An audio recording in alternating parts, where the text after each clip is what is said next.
So, first thing you think when you see me up on here, peak male performance. I'm aware of that. You'd be right. In the 4th grade. That's where I peaked. I was in a dodgeball tournament, and whoever won that tournament got to play against the teachers, right? When the teachers came out, one of them was in a wheelchair. And I know what y'all are thinking. Easy pickings, right? Wrong.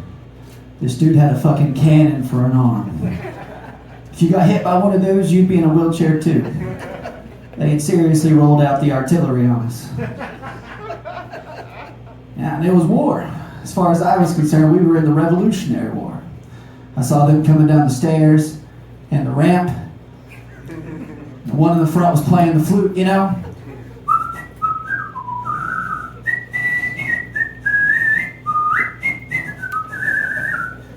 The guy behind him was holding the Wildcats flag where I went to school. Then they had the guy in the back that was, hauling the cannon, Mr. Wheeler. And they put him in the back of the court. So it was like he was a cannon because, he couldn't go get his own balls, so they just had to pick him up and load him into his lap. That's fucked up. Y'all shouldn't laugh at that. But I remember we were standing across from each other, and before the game started, I gave all my troops a pep talk. I said, "Gentlemen, you know why we're here. Those in front of you would like to educate you without representation. How many times did we vote for square pizza this week? 5 times. How many times did we get square pizza this week? 0 times. I, for one, will not live in a world of such tyranny. Some of you may die.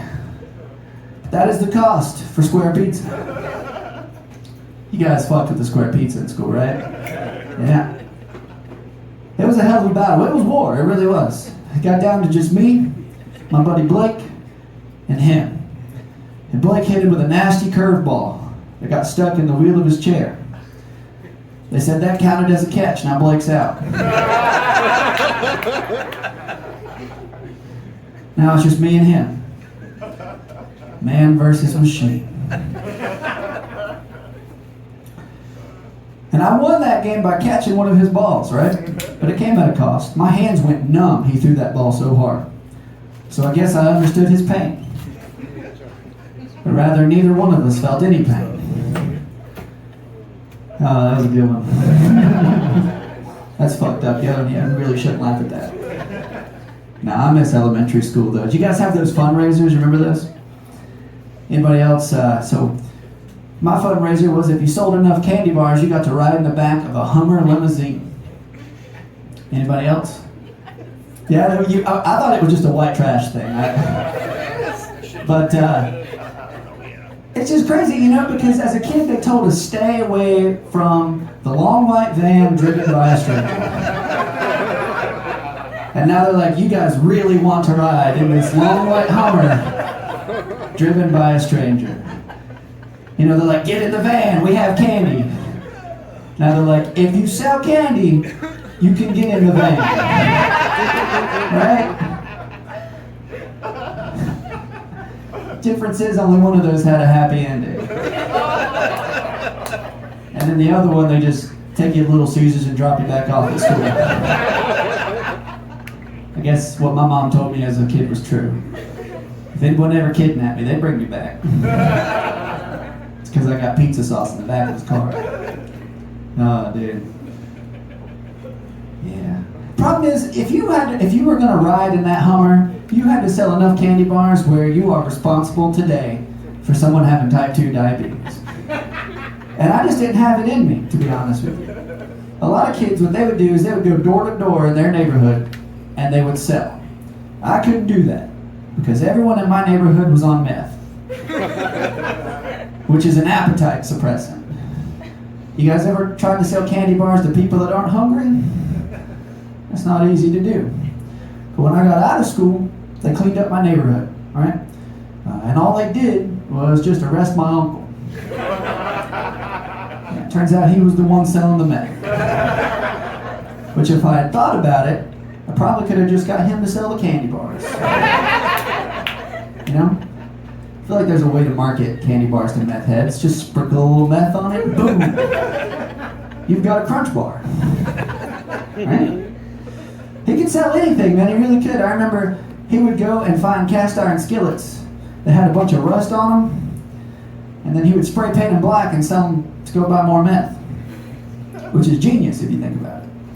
And I don't even feel bad for the people who bought them, honestly. Because if you buy cookware from somebody that looked like my uncle, that's on you. Just imagine me on meth. So he was a little skinnier, but that's about it. Yeah. My uncle was not a role model. But at least he was older than me. You know, there are people that have aunts and uncles that are younger than them. That shit freaks me out.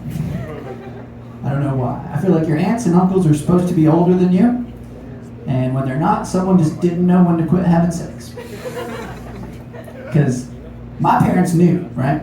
I don't know if it's because, you know, they had me or no one wanted to fuck in a waterbed after 1995. Who thought a waterbed was so great? You know, now risky sex involves a belly flop.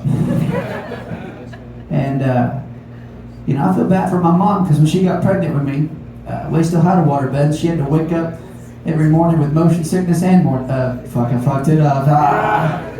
Motion sickness and morning sickness. And I feel like the only reason that I'm really here is because she mistook her Dramamine for birth control. I'm Jason, you guys. Thank you.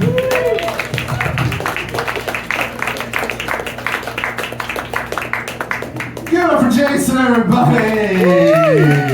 That was fun.